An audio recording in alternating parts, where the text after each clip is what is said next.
एक वीडियो जो आजकल सोशल मीडिया पर काफ़ी ज़्यादा वायरल हो रही है। जो मोहम्मद राना साहब जो है वो उस वीडियो में लड़खड़ा रहे हैं। मोहम्मद राना साहब वहाँ पहुँच चुके हैं। वो बाहर निकल के खड़े हैं गाड़ी से बाहर और वो डगमगा रहे हैं। मैं जब उनके पास पहुंचा तो मैंने कहा क्या हुआ आपको? कहते मेरी तबीयत ठीक नहीं। मैं परेशान हुआ, मैं उनके कान के करीब जाके बोला, मैंने कहा क्या हुआ आप? कहता मेरी तबीयत ठीक नहीं है। मैंने कहा तबीयत ठीक नहीं है तो ना आती, आप वापस बैठे गाड़ी में, मैं आपको छोड़ के आता हूँ। नहीं कहता मैंने प्रीमियर अटेंड करना है। ये सारी सिचुएशन थी। वायरल होने के बाद बहुत सारे उनके ऊपर इल्जामात लग गए कि वो शराब के नशे में धुत थे। ये उनके साथ एक हो गया हादसा। इसके पीछे क्या है चीजें वो अभी क्लियर होने वाली हैं। वो उस दिन जो उनका हुआ है वाकया, उसके बाद वो एक डिप्रेशन में हैं। किसी का फोन अटेंड नहीं कर रहे, किसी से बात नहीं कर रहे। उम्मीद है कि अगले 1-2 रोज के अंदर वो प्रेस कॉन्फ्रेंस करेंगे। मोहम्मद राना साहब से बात नहीं हुई अभी इस टॉपिक पे नहीं हुई। अभी तक इस टॉपिक पे बात नहीं हुई। ये मुमकिन ही नहीं है कि वो बंदा ड्रंक होकर इस तरीके से अपने सेट पे आ जाए। अस्सलाम वालेकुम नाज़रीन, मैं हूं मेरा बाइकर लीडर टीवी के साथ। नाज़रीन इस टाइम मेरे साथ नदीम चीमा साहब मौजूद हैं, जो फिल्म के डायरेक्टर भी हैं, प्रोड्यूसर भी हैं। चंद दिन पहले इनकी एक मूवी का प्रीमियर था जिसमें मोहम्मद राना साहब काम कर रहे हैं और उस मूवी का नाम है बाप। और उस मूवी के प्रीमियर पर एक वीडियो जो आजकल सोशल मीडिया पर काफ़ी ज़्यादा वायरल हो रही है। जो मोहम्मद राना साहब जो है वो उस वीडियो में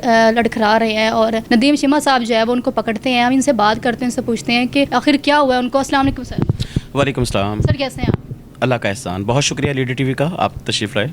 सर मुझे बताइएगा कि सोशल मीडिया पर आजकल एक वीडियो जो है काफ़ी वायरल हो रही है, आपने भी देखी होगी। मोहम्मद राना साहब जो है वो लड़खड़ा रहे हैं, क्या वजह है और पकड़ भी आप रहे हैं उनको? जैसा कि आपको इल्म है कि हमारा प्रीमियर था फिल्म बाप का। मैं और मोहम्मद राना साहब हम लोगों ने एक साथ पहुंचना था वहाँ पे, चूँकि ऊपर रेड कारपेट था, तमाम मीडिया पहुंचा हुआ था। फिल्म बाप का प्रीमियर था, पाकिस्तान की सारी क्रीम कास्ट थी वहाँ पे। मैं जब अपने घर से निकला हूँ तो मैंने मोहम्मद राना साहब को कॉल की कि मोहम्मद भाई मेरे गाड़ी में मेरे बच्चे बैठे हुए हैं, वरना हम लोग एक साथ जाते। आप पहुँचे सिनेमा में और गाड़ी से ना निकली गया, हम एक साथ जाएंगे वहाँ पे, गाड़ी में रहिएगा। मेरे जाने से पहले ये 4:30 बजे मेरी और मोहम्मद राना साहब की बात हो रही थी। 5 बजे के बाद 5:15 और 5:30 के इन बिटवीन मोहम्मद राना साहब वहाँ पहुँच चुके हैं और वो बाहर निकल के खड़े हैं गाड़ी से बाहर और वो डगमगा रहे हैं। उतनी देर में मैं पहुंचा हूँ, मैंने बेटे को गाड़ी की चाबी दी। मैंने कहा बेटा तुम साइड पे लगाओ, गाड़ी में देखूँ। मैं जब उनके पास पहुंचा तो मोहम्मद राना साहब की जो कैफियत थी वो ही उनके कदमों पे ही खड़ा नहीं हुआ जा रहा था। मैंने कहा क्या हुआ आपको?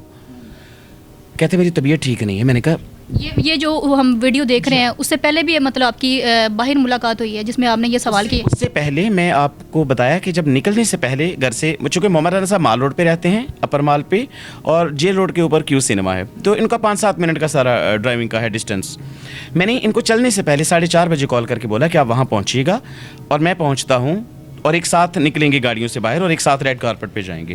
लेकिन मोहम्मद राना साहब मुझसे पहले बाहर निकल के खड़े हैं।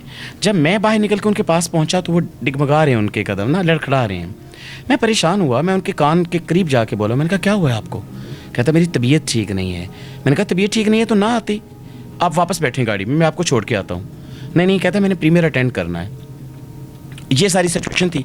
उसके बाद उसी ड्यूरिंग किसी के हाथ में कैमरा था। जो ज़्यादा वीडियो वायरल हो रही वो एक ही कैमरे की है। और उस वायरल होने के बाद बहुत सारे उनके ऊपर इल्ज़ामात लग गए कि वो शराब के नशे में धुत थे। हालांकि देखें, हर आर्टिस्ट की पर्सनल लाइफ होती है जिसमें बहुत कुछ हो रहा होता है। ये आम पर्सन भी होते हैं, चाहे वो आर्टिस्ट ही क्यों ना हो। आम लोग भी जो हैं उनका भी यही होता है कि वो बहुत कुछ पर्सनल लाइफ में होता है। लेकिन मेरे साथ, मैं आपको बताऊं कि मैंने 6-8 माह से तो ये फिल्म कर रहा था, 6-8 माह से मेरे साथ थे। आपने ऐसा कुछ नहीं देखा? ऐसा कुछ भी नहीं है। देखिए, जब वो शूटिंग के बाद हम आउटडोर में शूटिंग की है इसकी कालाबाग डैम मियां वाली साइड पे, जब अपने रूम में होते हैं वो उनकी पर्सनल लाइफ है, कोई भी एक्टिविटीज़ करते हैं, जो भी है वो मुझे उस बात का इल्म नहीं होता। मेरे सेट पे वो हमेशा काम के लिए आए और उन्होंने बहुत अच्छा परफॉर्म किया है। अच्छा मुझे ये बताएं कि लोग जो हैं वो ज़्यादातर सुनने में आ रहा है, ये कह रहे हैं कि ये ट्रेंडिंग में आने के लिए, मतलब मूवी उसी दिन ही आपको पता है कि रिलीज़ होनी थी और ये वाला सीन जो चला है, तो ट्रेंडिंग में आने के लिए सारा ये मतलब किया गया है कि शराब पी है। लोग कह रहे हैं कि इस तरह कुछ हो सकता है? नहीं, ऐसा कुछ नहीं है। ट्रेंडिंग में आने के लिए मूवी में खुद एक दम है, बहुत अच्छी मूवी में भी दम है। और फिर आप ये भी तो देखें, मोहम्मद राना कोई छोटा नाम है। बिल्कुल ऐसा ही है। और हम किसी की इज्जत और रिस्पेक्ट को कैसे ख़राब कर सकते हैं सिर्फ ट्रेंडिंग में आने के लिए? हम तो ऑलरेडी ऑडियंस को बताने के लिए इतना बड़ा रेड कारपेट इवेंट किया है। बहुत सारे लोग आए, बहुत सारा मीडिया आए, वो लोग फिल्म देखें, फिल्म को रिव्यूज़ दें। हमें ऐसी जो हरकत को हम कर ही नहीं सकते कि इसको ट्रेंडिंग में लाने के लिए। ये उनके साथ एक हो गया हादसा। इसके पीछे क्या है चीज़ें वो अभी क्लियर होने वाली हैं। चूँकि आज भी मेरी मोहम्मद राना साहब की फैमिली से, भाभी से बात हुई थी, मेरी जो मिसेज़ हैं मम्मी साहब की। उन्होंने कहा नदीम भाई उनका अभी ट्रीटमेंट चल रहा है। वो उस दिन जो उनका हुआ है वाकया, उसके बाद वो एक डिप्रेशन में हैं और वो अभी तक घर पे हैं, किसी का फ़ोन अटेंड नहीं कर रहे, किसी से बात नहीं कर रहे। तो अभी जो ही उम्मीद है कि अगले 1-2 रोज़ के अंदर वो प्रेस कॉन्फ्रेंस करेंगे। उनकी पर्सनल लाइफ पे क्या असर पड़ा है, फैमिली पे क्या असर पड़ा है इस वीडियो के बाद? फैमिली पे बहुत असर पड़ा है, चूँकि उनके वालिद साहब एक बहुत बड़ा नाम है पाकिस्तान का, शफ़क़त राना साहब, और उनके भाई, उनकी फैमिली, उनकी मिसेस, ज़ाहिर बात है, और वो ख़ुद भी मोमी साहब फैमिली वाले हैं, उनकी माशाल्लाह अपनी बेटियां हैं, तो ज़ाहिर बात है एक फ़र्क तो पड़ता है, एक रिस्पेक्ट में फ़र्क पड़ता है। अच्छा, तो इसका मतलब है कि ऐसा वैसा कुछ भी नहीं था, मतलब लोग जो बातें कर रहे हैं वो सारी मतलब फजूल ही हैं? नहीं, बाज़ार जो भी देखेगा, मैं देखूं या आप भी उस वक्त मेरे प्रीमियर पे थे, बाज़ाहिर देखने में यही लग रहा है कि वो ड्रंक हैं, बट अब जो घर से पता चल रहा है जी वो डिप्रेशन में थे, उन्होंने कोई ऐसी चीज़ खाई हुई है, कोई इंजेक्शन लगवाया है, कोई मेडिसिन ली है, बट बाज़ाहिर देखने में लग रहा है कि वो ड्रंक है। लेकिन मेरे सेट पे कभी ऐसा नहीं हुआ था। उसका रीज़न बताऊं, मैं मोहम्मद राना साहब के साथ उससे पहले एक फ़िल्म बना चुका हूं छत्तीसगढ़। हम लोग 15 दिन रहीम जार खान में, चूँकि हमारी वो डेजर्ट के एटमॉस्फेयर की फ़िल्म थी, वो मेरे साथ 15 दिन रहे हैं। उस ड्यूरिंग मेरे साथ ऐसा कोई वाक़या नहीं हुआ। हाँ, ये जो डिप्रेशन वाली कफ़ियत या जो इस वक्त उनकी जो हम देख रहे थे कफ़ियत लड़खड़ा रहे थे, एक इसी तरह का वाक़या एक मेरा कालाबाग डैम में भी, मैं एक दिन की शूट कर रहा था मोहम्मद राना साहब के साथ। उस वक्त भी उन्होंने मुझे कहा था, नदी अचानक, मतलब मैं सीन कर रहा हूँ, उसमें एक सीन है कि बेटी गाड़ी से उतर के आती है और बेटा बाप कहता है कि बेटा तू कहाँ रह गया था, आज तो तूने अपने बाबा की जान को सूली पर लटका दिया था। और मैं कहती बाबा मैं 5 मिनट लेट हो गई। वो इस तरह का जो सीन है डायलॉग्स का, उसमें मोहम्मद राना साहब की अचानक यही कफ़ियत हो गई थी जो यहाँ पे उस दिन सिनेमा में हुई है। मैंने उसके बाद उनको अपने होटल छोड़ा, उनको होटल में उन्होंने जाके 2-4-5 घंटे रेस्ट करने के बाद मुझे कहा नदीम भाई अब करो कंटिन्यूस शूटिंग।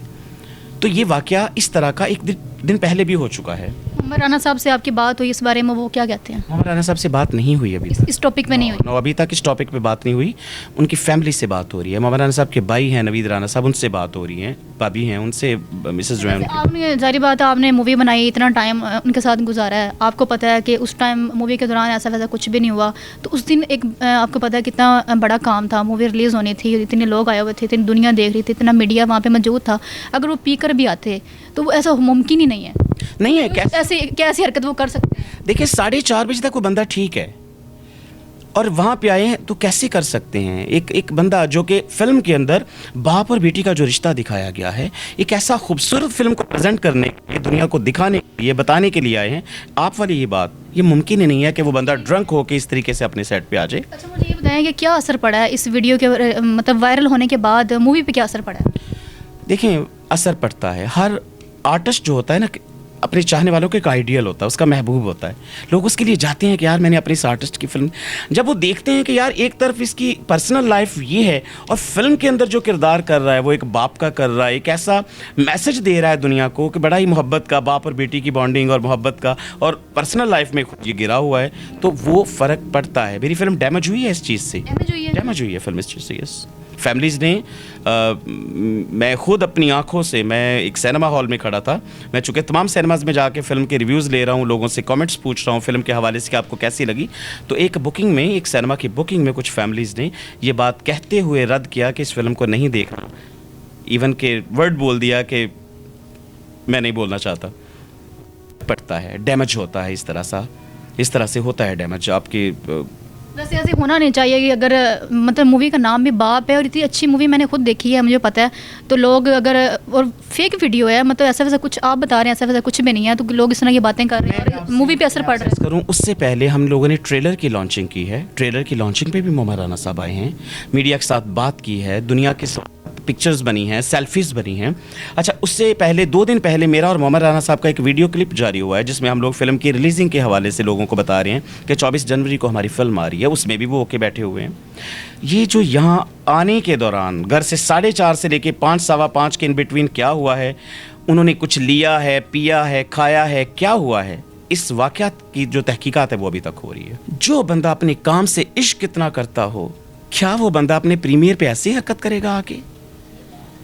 ये कुछ हुआ है, इसके पीछे क्या साजिश है, क्या प्लानिंग है, पीछे कौन लोग हैं, ये चीज़ें सामने आएंगी इंशाल्लाह। कोई भी बंदा ऐसा नहीं है जो दुनिया में बहुत नेक है, जिसने दूध का धुला हो। मैं किसी की गलती पे पर्दा नहीं डाल रहा, मैं सिर्फ एक बात कहना चाह रहा हूँ कि मोहम्मद राना हमारे मुल्क का सरमाया है।